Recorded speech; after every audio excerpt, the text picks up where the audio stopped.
한 주간의 정치 시사 토크로 바로 들어가 보도록 하겠습니다. 지난주에 가장 핫한 뉴스. 바로 이재용 부회장의 재판 결과인데 징역 5년이 선고가 됐어요. 예. 이 결과에 대해서 두 분 어떻게 생각하세요?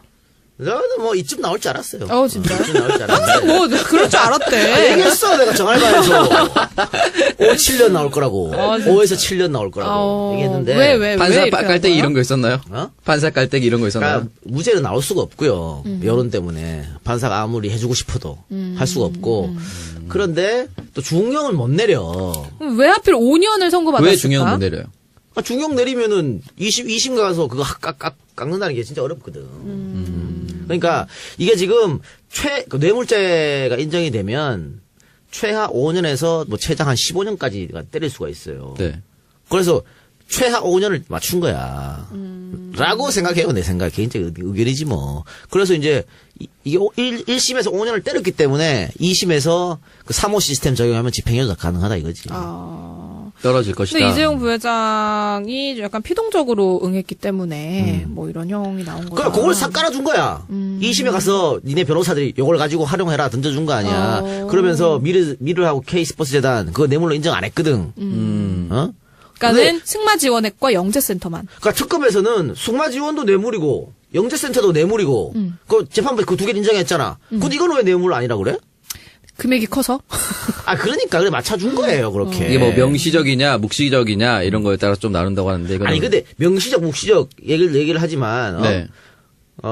명시적 청탁 묵시적 청탁 하잖아요. 네. 아니 웬 미친놈이 명시적으로 청탁하는 그 또라이가 어디 있어? 그러니까. 청탁할 때 야 사인해. 나 너 돈 살렸다. 사인해. 공증서 이렇게 하진 않죠 사실은. 누가 그렇게 해? 다 묵시적으로 그냥 알지 내 마음 이런 식으로 쑥 갖다 미는 거지. 아니 거기 누구야 이번에 김영재 와이프 박채윤 걔도 네. 뇌물죄로 들어갔잖아요. 네. 박채윤이가 안종범 마누라한테 뇌물 막 줬는 거 아니야? 명품 백도 갖다 주고 딸내미 뭐 결혼한다고 뭐 1,000만 원씩 갖다 주고 했잖아. 네. 갖다 주면서 우리 병원이 잘 되게 뭐를 지정해주고 이렇게 했을 것 같아? 그냥 쓱 이렇게 다 묵시적으로 청탁하는겨. 누구나 다 묵시적으로 청탁합니다. 맛있는 거 사 먹어. 근데 우리 병원 하고 있어. 뭐 이런 거지. 그런 거지. 세상에 명시적 청탁하는 똘대가리가 어디 있어? 그렇게 하는 놈은 정말 똘대가리들이지. 그렇게 묵시적 청탁을 그러니까 명시적 청탁만 증거로 인정하면요 세상에 어떤 것도 뇌물죄는 유죄가 안 돼. 예를 들면은 한만호 사건, 그런 것도 마찬가지. 한명숙 총리한테 책상 위에다가 의자 위에다 놓고 갔잖아. 뭐야 그게? 명시적이야 묵시적이야 뭐야? 뭐 하는 짓거리인데 그런 거 다 유죄해놓고는 이건 말이 안 되는 거죠. 다들 묵시적으로 합니다. 내가 만일 누구한테 뭐 뇌물 주고 날 좀 예를 들어 방송국에 좀 꼬아달라. 주말 예능에 그걸 내가 뭐 명시적으로 딱 무슨 프로그램 얘기하겠어요?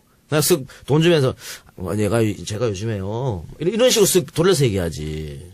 이거는 설민석 강사 요즘 안 나오는데 무도 특강할 때 뭐 역사 강사 필요하면 뭐 쓱 가고 막 이런 거요? 이런 거요 그러면 명시적 묵시적 말이 안 되는 거예요. 일단 5가지 혐의에 대해서는 모두 유죄가 인정이 됐어요. 그래도 뇌물공여, 횡령, 뭐 재산 국외 도피, 범죄 수익 은닉, 국회 위증 뭐 이런 거. 근데 일단 그러니까 20대에서 40대까지의 국민들은 43.4% 정도가 형량이 너무 가볍다라는 생각을 하고요. 50대와 60대는 형량이 무겁다라는 응답을 했다고 하는데. 이것도 좀 갈리네, 얘. 그니까요. 왜 이게 세대로 왜 나뉘지? 연령별로 약간 인식이 차이가 뚜렷한 것 같아요. 우리 매번 범죄, 대기업의 재벌과 관련된 범죄를 보면은 그 오너 일가에 대한 문제가 심한데 삼성을 공격하면 나라가 망한다는 이 등식이 계속 똑같이 성립되어 있는 것 같아요. 높은 세대일수록, 연령이 높은 세대일수록 그 사람의 잘못 때문에 전문 경영이 와도 흔들리지 않는 삼성 체제가 구축돼 있다고 저는 보는데 뭐 그런 것도 거의 있고. 동의시하는 것 같아요. 아니면은 뭐 다 그렇게 하고 살지 뭐 다 깨끗한 사람이 어디 있어? 그 정도는 다 헤쳐먹는 거지. 이런 마인드가 있을 수 있고. 그 나이쯤 가면 그런 걸 너무 많이 봐서 그런가? 예, 그럴 수도 있어요. 뭐 완전히 깨끗한 사람이 어디 있어 이런 거? 그렇죠. 그래서 일단은 그래도 이렇게 뭐 43.4% 절반 가까운 국민이 이렇게 생각을 하고 있다는 거는 뭔가 이 사법부에 대한 불신이 더 커질 수 있는 그런. 만약에 최소를 사유가 맞춰줬다고 되지 않을까. 한 거라면 판사도 그럼 간을 본 거네요? 그건 모르죠. 그냥 제 생각이라는 거지. 어떻게 알아요, 판사? 우리가 추정하기로 간을 본 걸 수도 있는. 김진동 부장판사. 몰라, 내가 어떻게 알아. 그래서 일단 뭐 이번에 대법원장으로 지명이 된 김명수 대법원장 후보자에 대한 기대가 또 클 것 같은데. 근데 뭐 이거는 야당에서 발목 잡기를 또 하지 않을까. 뭐 그건 그런데 뭐 이거는 뭐 대법원장이 누가 되기가 상관없죠. 개별 독립적인 재판부에서 재판을 하는 거니까. 네. 2심은 아니 진짜 2심은 이거보다 더 높을 수도 있어요. 그러니까 그건 모르는 일이고 좀 더 지켜봐야 되는 거죠. 이 박범계 의원이 나와서 얘기했던 게 이제 뭐 2심 때 줄어들 수 있는 장량 감경에 대해서 얘기를 했었는데 이게 만약에 정상 참작에 대해서 줄어들려면 그 사람이 잘못에 대한 반성과 뉘우침이 있어야 되는데 지금 억울하다고 계속 얘기하고 있잖아요. 아니 그러니까 이번에 장량 강경을 안 했다고 네. 5년 때리면서 네. 그게 뭐냐 2심 가서 하라는 얘기잖아 장량 강경을 2심에 가갖고 재판장이 장량 강경을 하면은 집행유예로 나온다 이 말이야. 근데 장량 감경을 하려면 그 뉘우침과 반성이 있어야 된다고 했잖아요. 작전을 바꿀 수가 있는 거지 이제. 가서 아니 변호사들이 네. 지금 태평양이잖아. 네. 야 태평양 꺼져 김현장 데리고 할 수도 있는 거고. 그 회의를 하겠죠. 야 우리가 이렇게 했는 게 실패했는 거 아니냐. 결국 5년 받았는데 왜냐면 뭐 장충기를 비롯해갖고 삼성 간부들이 특검 조사 때 했던 이 이야기하고 재판 가서 이야기한 걸 뒤집어 버렸거든. 이게 오히려 괘씸죄를 남복했다고 봐. 그래갖고 이 사람들이 4년씩 중형을 받은 거야. 그러니까 우리 그러지 말고 인정할 건 인정하면서 장량강경으로 가는 쪽으로. 이렇게 할 수도 있다니까. 장량 감경을 유도할 수 있는 쪽으로. 1심에서도 삼성 측에다가 적극적으로 하지 않고 수동적으로 했다고 일단 던져줬기 때문에 그걸 가지고 물고 늘어지면 된다 이거야. 그러니까 일단 징역 3년에 그럼 집행유예 5년 이렇게 나올 그렇죠. 거라는 건가요? 왜냐면 하프 장량강경 하면 반은 줄일 수 있거든. 네, 5년이면 2년 반 줄일 수 있다고. 2.5년대. 그러면은 이제 집행유예 가능한 거지. 3호 시스템이 그때까지 국민 여론이 여전히 형량이 너무 가볍다라고 하는 것이 재판에 영향을 주나요? 아니 뭐 한 달만 해요. 한 달도 안 걸려 2심은. 그리고 특검법상 원래 대법원까지 다 나오게 돼 있어요. 어쨌든 국민 여론이 아니, 들끓으면 그때까지는 잊혀질 리가 없지. 그러면 그쵸. 그게 영향을 줄까요? 영향 주죠 당연히. 아니 그리고 이번 이 이재용 부회장의 선고 결과가 박근혜 최순실 재판에도 좀 영향을 미치지 않을까 이거는 싶은데. 그 쌍둥이 사건이고 이 사건은. 그러니까 뭐 손바닥 앞뒤 사건이에요. 똑같은 사건이야. 그러니까 이재용이가 뇌물 줬다고 유죄면 뇌물 받은 박근혜는 당연히 유죄인 거지. 근데 박근혜 전 대통령이 이제 재판 도중에 이 선고 결과를 듣고 웃음을 지었다라는 기사도 있더라고요. 뭐 생각이 없어. 아, 그래. 뭐 형량이 낮다든지 뇌물액이 줄어서라든지 이런 거 없어요? 생각이 없어. 자기 어제 그래도 본 드라마가 생각나서 그 순간에 자기 재판과 연관돼서 얘기를 했겠죠. 아, 뭐 예상대로 나왔구나. 나도 작게 받겠구나. 이렇게 생각하지 않았을까요? 생각 없다니까. 뭐 졸고 막 그러잖아. 아, 졸고 하는 건 나왔었어요. 재판 도중에 졸으셨다고 얘기하더라고요. 피곤했나 봐. 이럴 수는 있어요. 박근혜가 지금까지 이재용 재판에 3번 증인으로 나올 수 있었는데 한 번도 안 나왔지. 네. 판사가 구인영장 발부해갖고 검사하고 줘가지고 검사가 빵에 갔는데도 안 나왔거든. 그건 뭐냐면 아니 삼성이 잘 할 텐데 뭐. 지그살길을 정관 예우 저 변호사 쓰고 잘 할 텐데 내가 굳이 가서 니네가 알아서 하라니.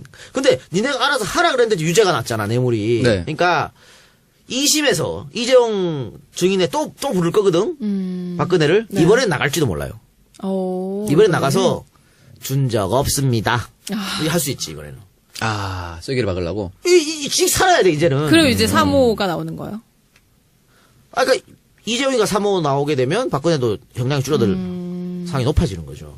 그래서 일단 뇌물죄 같은 경우에도 지금 200매덕을 뇌물죄로 인정 안 해줬잖아. 그쵸. 그러니까 박근혜가 그만큼 받아쳐온 게 날아간 거니까. 그러니까 준 뇌물이 인정이 안 되면 받은 뇌물도 인정이 안 되는 그런 느낌. 근데 이제 핵심적인 건 조금 이런 건 있어요. 그 박근혜한테 이게 사실은 돈이 지적한 게 아니잖아. 최순실한테 최순실? 갔고 정유라한테 간 거잖아. 최순실 회사. 네. 그런데 재판부는 이거 공모로 봤거든, 공모. 그러니까는 뇌물죄가 되는 거야. 최순실은 공무원이 아니기 때문에 뇌물죄가 될 수가 없어요. 뇌물죄는 공모만 되는 거니까. 근데 둘이 공모했으니까 뇌물죄라고 했는데 특검에서 계속 했던 거는 공모가 아니고 경제적 공동체라 그랬거든. 이거 한 몸이다, 얘네들은 네. 경제적으로. 그러니까 최순실한테 돈 주면 자동으로 박근혜한테 돈 준 게 뇌물이 된다 그랬는데 재판부는 경제적 공동체 말할 필요도 없어. 둘이 공모했으니까 라고 했다고. 근데 공모에 대한 증거가 빈약해요, 지금. 그래서 2심에 가서 이게 뒤집어질 수 있다고 얘기하는 거거든. 그렇기 때문에 특검에서 이 공모 부분, 1심에서 인정한 공모 부분을 확실하게 해주면서 증거 보강해야 되고 또 하나는 그 미르재단 K스포츠재단 요거를 무죄 받은 걸 뒤집을 수 있는 특검도 지금 계속 뭐 보강하고 해야 되는데 이번에 또 오늘 뭐 캐비넷에 또 나왔다며. 네, 컴퓨터에서 나왔다며 몇천 건, 네. 뭐 그런 것들이 다 뭐 도움이 되겠죠.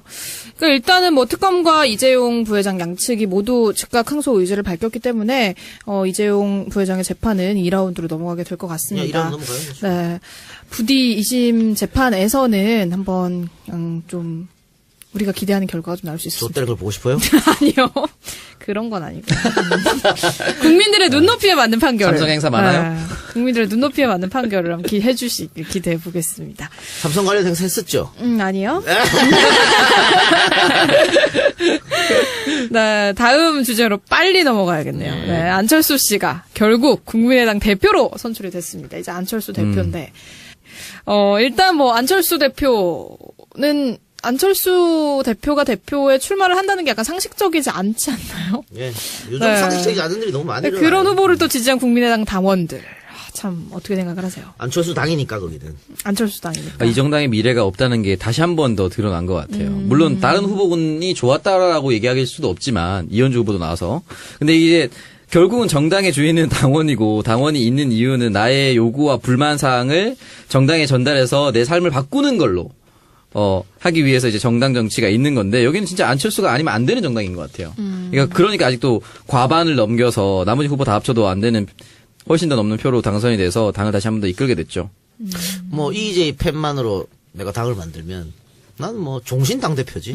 안 그렇겠어? 뭐래도 뭐 그런 거지. 거의 그런 거죠. 일단은 뭐 이 당선 수락 연설에서 안철수 대표가 싸우겠다라는 말만 11번을 했거든요. 감도 없는 것 같아요. 그러니까는 이제 선명야로 거듭당했다. 우리 방송 나오라 그래요. 그러니까 선명야 한번 해줘야겠네. 선명이 하나 어떻게 하는지 가르쳐 주세요. 일단 5%의 지지율을 벗어나는 게 가장 큰 문제가 아닐까 싶어요. 그러니까 좀 안철수 대표 글쎄요. 안철수 대표가 이제 됐는데 지방선거가 10개월 나왔죠? 네. 뭐 10개월, 9개월 나왔는데 누가 봐도 지는 거 아니야? 그렇죠. 어떻게 하려 저런지 절대 안 되겠죠. 지면은 대표 사퇴해야지 그럼 뭐 또. 뭐 때문에 한치 앞을 못 내다보는 정치를 하고 있다. 그리고 안철수 대표가 돼서 앞으로 어떻게 할 것 같아요? 자유한국당하고 손잡고 정부 어떤 개혁 정책에 반대하는 순간 낙이 찍히거든. 저 똑같은 것들 문재인 정부 협조해. 이렇게 특히 호남에서 그렇게 할 거라고. 갈 데가 없어. 그런데 반대로 문재인 정부 협조하면 안철수 자존심이 또 허락 안 할 걸 그걸. 그건 절대 안 할 것 같아요. 그러니까 이러지도 못. 안철수가 당대표 되면 이러지도 못하고 저러지도 못해요. 일단 근데 보면은 대선이 끝난 지 이제 100일이 좀 지난 시점에 야당의 두 대표가 이제 대선 후보였던 사람으로 채워진다는 것 자체가 굉장히 이례적이지 않나 싶은데 국민의당 내부에서는 안철수의 전대 출마 자체를 또 반발했던 사람들도 많잖아요. 그렇죠. 박지원 대표 같은 경우에는 이 당선 후에 페이스북 글에 이 현재 상태를 충격이 이만저만이 아니에요라고 메시지를 노출을 시켰거든요. 그렇게 해놓고는 또 실수했다 그랬지. 잘못 올렸다고. 자동 완성 기능 때문에 이렇게 써졌다고. 근데 마음이 이제 자동 완성된다. 박 대표 정치를 하루 이틀 한 사람도 아니고 이렇게 일부러 흘려놓고 충격이 이만저만 아니에요. 이렇게 일부러 흘려놓고 실수했어요. 이럴 가능성이 난 매우 높다고 봐요. 이분이 이런 실수를 하지 않고 실수를 가장한 뭔가의 정무적 판단이겠죠. 아유, 제가 팟캐스트 하면서 맨날 뭐 낚시 던진다고 나한테 뭐라 그러잖아요. 다 달려오잖아. 결국 나한테 다 달려오잖아. 달려오면서. 옆에 있는 패널이 엿대는 거예요, 그러니까. 피해줘. 옆에 있는 패널만 죽어나는 거야, 계속. 야, 박지는 괜찮아. 왜요? 박지는 뭐라 안 그러잖아, 사람들이. 너만 봐봐. 멍청이 되는 거지. 박지기 예전에 뭐 때문에 욕먹었었지? 근데 호요이 혼자 마시면서 그때. 술 먹어서 방송했을 때가 뭐지? 네. 아니, 박지가 그 댓글 폭탄에 한번 시달려서 다음 주 방송에서 혼자 미쳐서 막 날떴을 때는 지가 실수해서 그런 거고. 누가 아무도 그건 제 잘못이었다고 인정. 그 얘기 왜 다시 하는 거예요? 그냥 그렇게 힘들게 만든다고 주변 사람들. 별로다, 되게 별로다. 주변 사람들 힘들게 만든다고. 이런 거. 잊었는 걸 다시 쑥 끄집어내갖고. 그래놓고는, 몰랐어. 말하다 보니 그렇게 됐어. 아니거든. 머릿속에 다 너 죽이려고 이러는 거거든. 나는 그렇게 똑똑하지 않아요. 굉장히. 박지원은 창조적으로 박지원스러운. 똑똑하기 때문에, 이건 뭐 100%다. 노리고 했다, 노리고.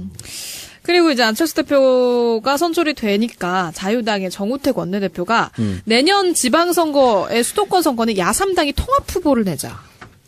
이런 했으면 제안. 좋겠어요. 그래야 빠르게 분리수거가 돼요. 그래서 저런 인간들은 저렇게 연대하는구나라는 게 빠르게 결정돼요. 국민들이 선택이 하기 쉬운 것 같아요. 근데 뭐 저런 거죠. 일단은 일여 다야구도로 가면 필패다. 반드시 진다. 무조건 지죠. 무조건 집니다. 이거는 게임 할 것도 없어. 특히 수도권은. 맞아요. 그러니까 자기 똥줄 타서 얘기하는 건데 이거는 그런 것 같아. 속마음은 안철수 씨 서울로 나가세요. 그리고 남경필 씨 경기도로 나가세요. 우리 자유한국당은 인천 주세요. 뭐 이런 거 아닐까? 이렇게 하나씩. 광역 지자체장을 하나씩. 그 말이지 뭐. 뭐가 다른 거 말이 있어? 지금 몰라요. 뭐 자유한국당은 황교안이 슬슬 또 기어 나오려고 그러는 것 같은데. 무슨 뭐 존볼레 다니고 자꾸 기어 나오려고 그래. 근데 황교안이 지금 이렇게 하는 거 보면은 페이스북 자꾸 글쓰고 그러더라고. 뭐 자유한국당 후보로 나올 수 있겠죠. 서울시장으로. 뭐 서울시장이든 뭐든 가능성이 있죠. 아니면 후보가 없어. 그러네. 선수가 없네요. 지금 홍준표 같은 게 의원이 아니잖아요. 의원이 아니기 때문에. 홍준표 같은 게. 김성태. 홍준표 같은 게 뭐 어쩌라고 고소해.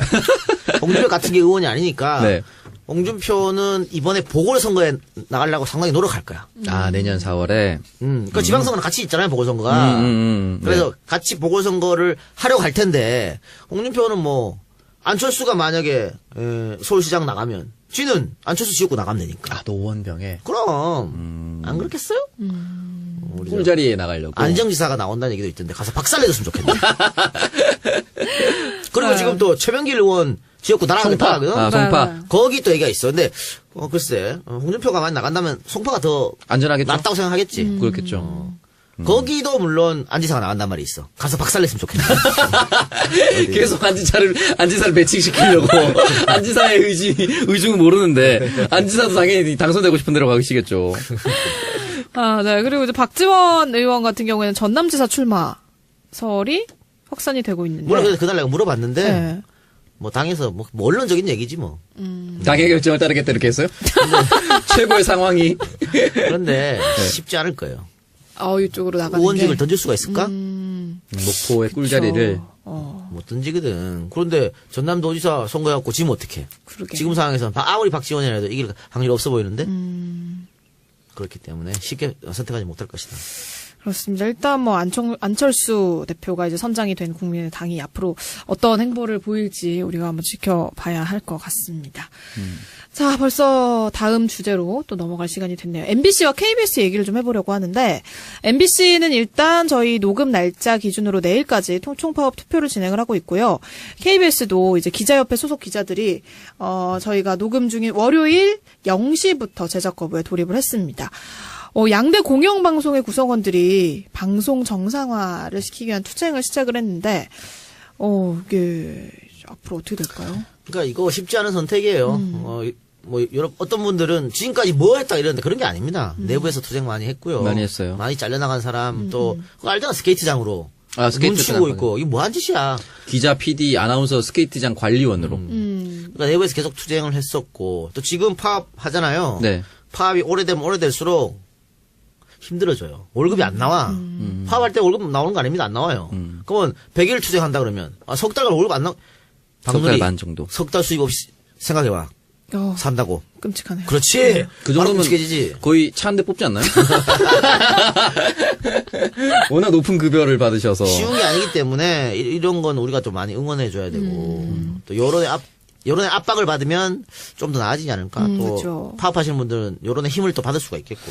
일단 뭐 MBC는 아직 완전히 파업에 들어간 건 아닌데 많은 구성원들이 제작 거부에 동참을 하고 있습니다. 오늘 라디오 PD 40명도 제작 거부에 들어가서 프로그램들이 막 결방이 됐다고. 그렇죠. 아나운서들도 이제 라디오 아나운서도 안 나온다고 해갖고 지금 계속 음악만 틀어주고 있어요. 네. 와, 완전 진짜 유튜브네요. 순수한 음악 라디오. 음악 방송. 변신했다. 제가 지난주에 공범자들 봤거든요. 말씀하셨는데 지난 시간 동안 뭐 했냐라고 했지만 끊임없이 내부에서 매년 징계받고 전출당하고 감봉당하는 그런 것들이 있었어요.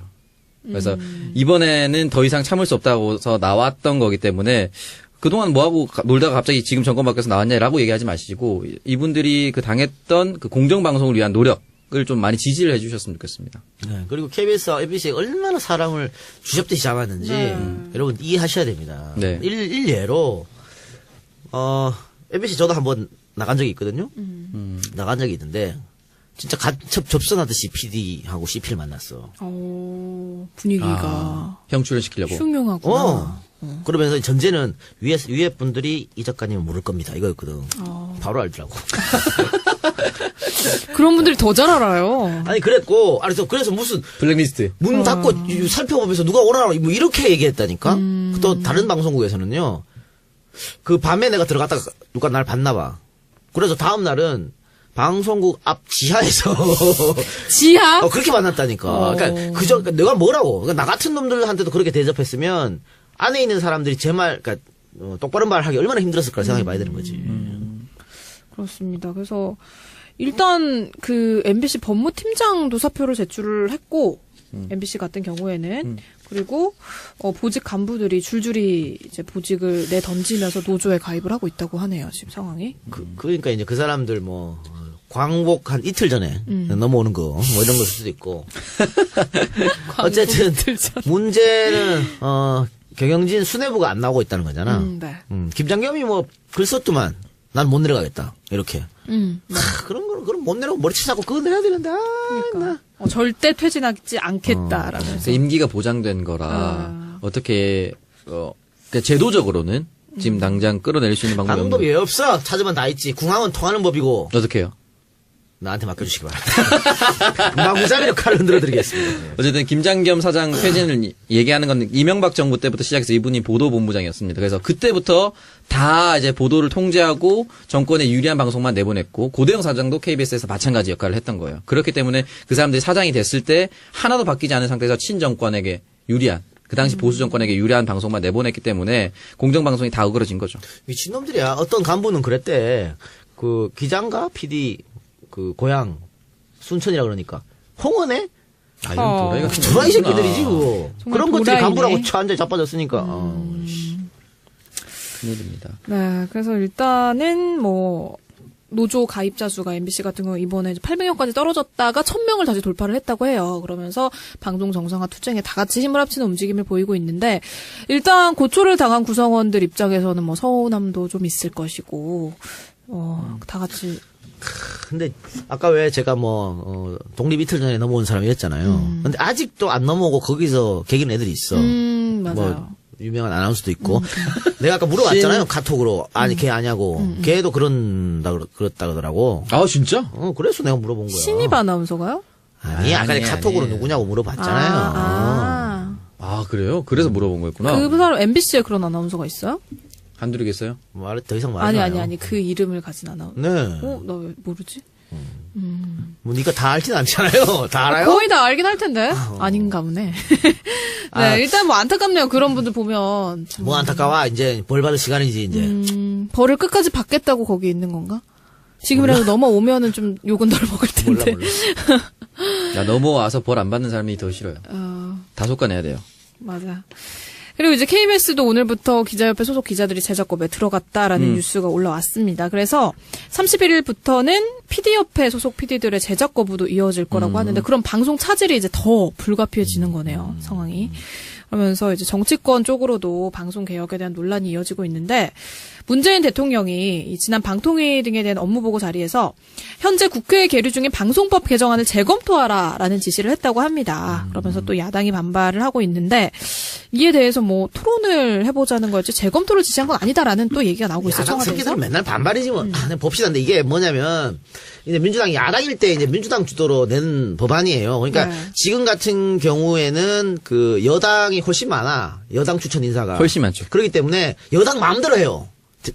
뭐 이사진 구성을. 사장 임명할 때도 그렇고 이사진 마음대로 하니까 민주당에서 이러면 안 된다. 그래서 누가 집권을 하든 공평하게 하자 해가지고 그 여당과 야당이 비슷하게 한 명 정도 차이 나게끔 이사진을 구성하고 다수결로 아니 다수결이 아니고 3분의 2가 찬성하게끔 됐거든. 사장은 사장을 이렇게 해서 지금 법안을 냈는데 이것도 자유한국당이 반대했어요. 둥신들이지. 정권이 교체했는데 왜 반대? 나 같으면 빨리 통과했을 거야 이거를. 그래서 뭐 정부에서 뭐 누구를 사장으로 임명하려고 하면 안 돼! 3분의 2 해야 되지! 그걸 못하는 거 아니야. 근데 멍청한 새끼들이 정부에서 사는 거 무조건 반대하니까 이거 반대했거든. 그러니까 지금까지 통과가 안 됐단 말이야.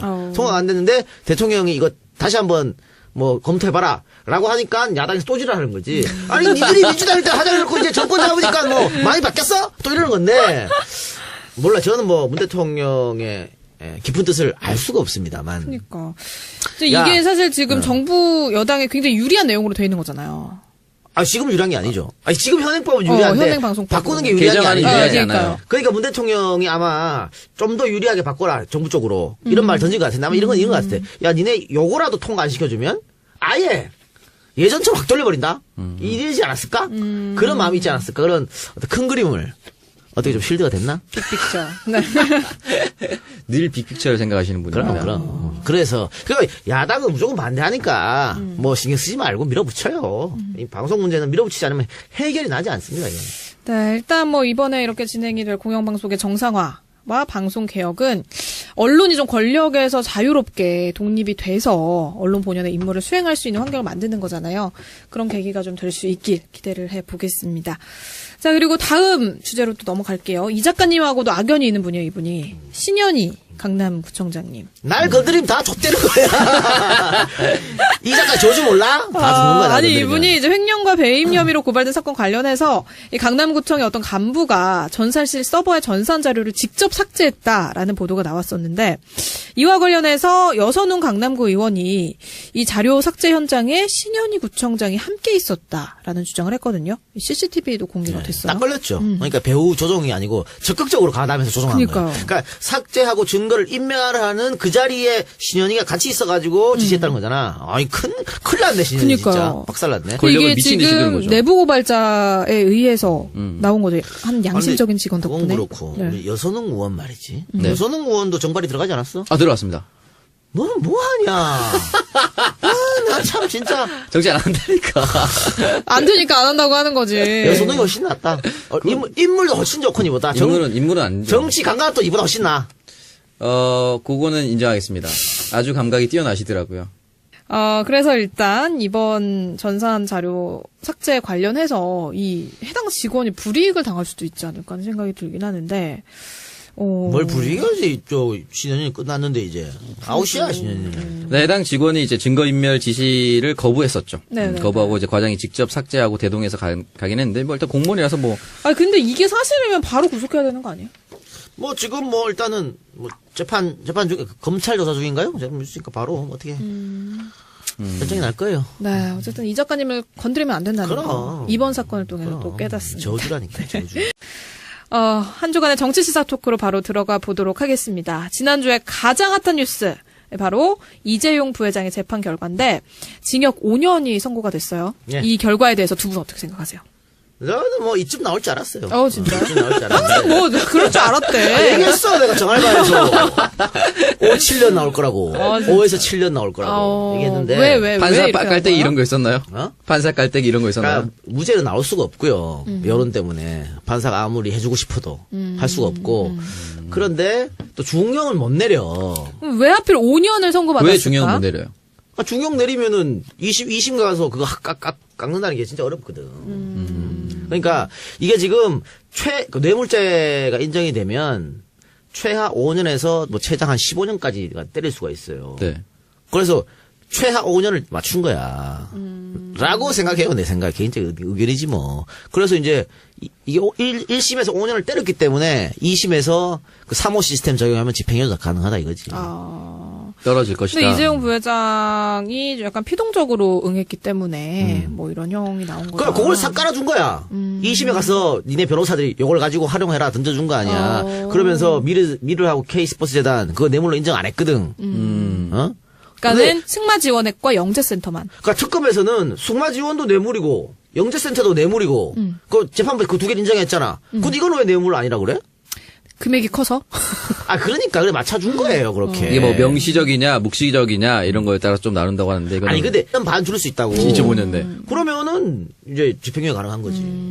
3호 시스템이. 그때까지 국민 여론이 여전히 형량이 너무 가볍다라고 하는 것이 재판에 영향을 주나요? 아니 뭐 한 달만 해요. 한 달도 안 걸려 2심은. 그리고 특검법상 원래 대법원까지 다 나오게 돼 있어요. 어쨌든 국민 여론이 들끓으면 그때까지는 잊혀질 리가 없지. 그러면 그게 영향을 줄까요? 영향 주죠 당연히. 아니 그리고 이번 이 이재용 부회장의 선고 결과가 박근혜 최순실 재판에도 좀 영향을 미치지 않을까 이거는 싶은데. 그 쌍둥이 사건이고 이 사건은. 그러니까 뭐 손바닥 앞뒤 사건이에요. 똑같은 사건이야. 그러니까 이재용이가 이재용이가 뇌물 줬다고 유죄면 받은 뇌물 받은 사람이 박근혜는 당연히 유죄인 거지. 근데 박근혜 전 대통령이 이제 재판 도중에 이 선고 결과를 듣고 웃음을 지었다라는 기사도 있더라고요. 생각이 없어. 아, 그래. 뭐 형량이 낮다든지 뇌물액이 줄어서라든지 이런 거 없어요? 생각이 없어. 어제 그래도 본 드라마가 생각나서 그 순간에 자기 재판과 연관돼서 얘기를 했겠죠. 아, 뭐 예상대로 나왔구나. 나도 작게 받겠구나. 이렇게 생각하지 않았을까요? 생각 없다니까. 뭐 졸고 막 그러잖아. 아, 졸고 하는 건 나왔었어요. 재판 도중에 졸으셨다고 얘기하더라고요. 피곤했나봐. 이럴 수는 있어요. 박근혜가 지금까지 이재용 재판에 3번 증인으로 나올 수 있었는데 한 번도 안 나왔지. 네. 판사가 부인영장 발부해갖고 검사하고 줘가지고 검사가 빵에 갔는데도 안 나왔거든. 그건 뭐냐면, 아니, 삼성이 잘 할 텐데, 뭐. 지그살길을. 정관 예우, 변호사 쓰고 잘 할 텐데, 내가 굳이 가서, 니네가 알아서 하라니. 근데, 니네가 알아서 후보자에 대한 기대가 또 클 것 같은데. 근데 뭐 이거는. 야당에서 발목 잡기를 또 하지 않을까. 뭐 그건 그런데, 뭐, 이거는 뭐 대법원장이 누가 된게 상관없죠. 개별 독립적인 재판부에서 재판을 하는 거니까. 네. 2심은, 아니, 진짜 2심은 이거보다 더 높을 수도 있어요. 그러니까 그건 모르는 일이고, 좀 더 지켜봐야 되는 거죠. 이 박범계 의원이 나와서 얘기했던 게 이제 뭐 2심 때 줄어들 수 있는 장량 감경에 대해서 얘기를 했었는데 이게 만약에 정상 참작에 대해서 줄어들려면 그 사람이 잘못에 대한 반성과 뉘우침이 있어야 되는데 지금 억울하다고 계속 얘기하고 있잖아요. 아니, 그러니까 이번에 장량 감경을 안 했다고. 네. 5년 때리면서. 네. 그게 뭐냐. 2심 가서 하라는 얘기잖아, 장량 감경을. 2심에 가갖고 재판장이 장량 감경을 하면은 집행유예로 나온다, 이 말이야. 근데 장량 감경을 하려면 그 뉘우침과 반성이 있어야 된다고 했잖아요. 작전을 바꿀 수가 있는 거지, 이제. 가서. 아니, 변호사들이. 네. 지금 태평양이잖아. 네. 야, 태평양 꺼져. 김현장 데리고 할 수도 있는 거고. 그 회의를 하겠죠. 야, 우리가 이렇게 했는 게 실패했는 거 아니냐. 결국 5년 받았는데. 왜냐면, 뭐 장충기를 비롯해갖고 삼성 간부들이, 특검 조사 때 했던 이야기하고 재판 가서 이야기한 걸 뒤집어 버렸거든. 이게 오히려 괘씸죄를 난 먹혔다고 봐. 그래갖고 이 사람들이 4년씩 중형을 받은 거야. 그러니까, 우리 그러지 말고, 인정할 건 인정하면서 장량강경으로 가는 쪽으로. 이렇게 할 수도 있다니까. 장량 감경을 유도할 수 있는 쪽으로. 1심에서도, 삼성 측에다가, 적극적으로 하지 않고 수동적으로 했다고 일단 던져줬기 때문에, 그걸 가지고 물고 늘어지면 된다 이거야. 그러니까 일단 징역 3년에 그럼 집행유예 5년 이렇게 나올 그렇죠. 거라는 건가요? 왜냐면, 하프, 장량강경 하면 반은 줄을 수 있거든. 네, 5년이면 2.2년. 안 나오는데 무도 특강할 때 뭐 역사 강사 필요하면은 뭐 쓱 가고 막 이런 거요? 이런 거요 그러면? 명시적 무시적 말이 안 되는 거예요. 일단 5가지 혐의에 대해서는 모두 유죄가 인정이 됐어요. 그래도 뇌물공여, 횡령, 뭐 재산 국외 도피, 범죄 수익 은닉, 국회 위증 뭐 이런 거. 근데 일단 그러니까 20대에서 40대까지의 국민들은 43.4% 정도가 형량이 너무 가볍다라는 생각을 하고요. 50대와 60대는 형량이 무겁다라는 응답을 했다고 하는데. 이것도 좀 갈리네, 얘. 그니까요. 왜 이게 세대로 왜 나뉘지? 연령별로 약간 인식이 차이가 뚜렷한 것 같아요. 우리가 매번 대기업의 재벌과 관련된 범죄를 보면은 그 오너 일가에 대한 문제가 심한데 삼성을 공격하면 나라가 망한다는 이 등식이 계속 똑같이 성립돼 있는 것 같아요. 높은 세대일수록 연령이 높은 세대일수록 그 사람의 잘못 때문에 전문 경영이 와도 흔들리지 않는 삼성 체제가 구축돼 있다고 저는 보는데 뭐 그런 것도 거의 있고. 동의시하는 것 같아요. 아니면은 뭐 다 그렇게 하고 살지 뭐 다 깨끗한 사람이 어디 있어. 그 정도는 다 헤쳐먹는 거지. 이런 마인드가 있을 수 있고. 그 나이쯤 가면 그런 걸 너무 많이 봐서 그런가? 예, 그럴 수도 있어요. 뭐 완전히 깨끗한 사람이 어디 있어 이런 거? 그렇죠. 그래서 일단은 그래도 이렇게 뭐 43.4% 절반 가까운 국민이 이렇게 생각을 하고 있다는 거는 뭔가 이 사법부에 대한 불신이 더 커질 수 있는 그런. 만약에 최소로 차이가 되지 맞춰줬다고 않을까. 한 거라면 판사도 그럼 간을 본 거네요? 아, 그건 모르죠. 그냥 제 생각이라는 거지. 어떻게 알아요, 판사? 우리가 추정하기로 간을 본 걸 수도 있는. 김진동 부장판사. 몰라요, 어떻게 알아? 그래서 일단 뭐 이번에 대법원장으로 지명이 된 김명수 대법원장. 명시적, 묵시적 얘기를 하지만, 네. 명시적 청탁, 묵시적 청탁 하잖아요. 네. 아니, 웬 미친놈이 명시적으로 청탁하는 그 또라이가 어딨어? 그러니까요. 청탁할 때, 야, 사인해. 나 너 청취한다. 사인해. 공증서 이렇게 하진 않죠, 사실은. 누가 그렇게 해? 다 묵시적으로 그냥, 알지, 내 마음. 이런 식으로 쑥 갖다 미는 거지. 아니, 거기 누구야, 이번에 김영재 와이프, 박채윤, 걔도 네. 뇌물죄로 들어갔잖아요. 네. 박채윤이가 안종범 마누라한테 뇌물 막 줬는 거 아니야? 명품 백도 갖다 주고, 딸내미, 뭐 결혼한다고 뭐 1,000만 원씩 갖다 주고 했잖아. 네. 갖다 주면서, 우리 병원이 잘 되게 뭐를 지정해주고 이렇게 했을 것 같아? 그냥 쓱 이렇게 다 묵시적으로 청탁하는겨. 누구나 다 묵시적으로 청탁합니다. 맛있는 거 사 먹어. 근데 우리 병원 하고 있어. 뭐 이런 거지. 그런 거지.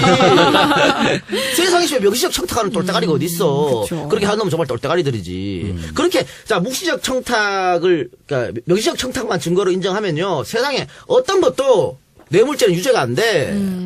예를 들면은 한만호 사건, 그런 것도 마찬가지. 한명숙 총리한테 책상 위에다가 의자 위에다 놓고 갔잖아. 뭐야 그게? 명시적이야 묵시적이야 뭐야? 뭐 하는 짓거리인데 그런 거 다 유죄해놓고는 이건 말이 안 되는 거죠. 다들 묵시적으로 합니다. 내가 만일 누구한테 뭐 뇌물 주고 날 좀 예를 들어 방송국에 좀 꼬아달라. 주말 예능에 그걸 내가 뭐 명시적으로 딱 무슨 프로그램 얘기하겠어요? 그냥 쓱 돈 주면서 제가 요즘에요 이런 식으로 쓱 돌려서 얘기하지. 이거는 설민석 강사 요즘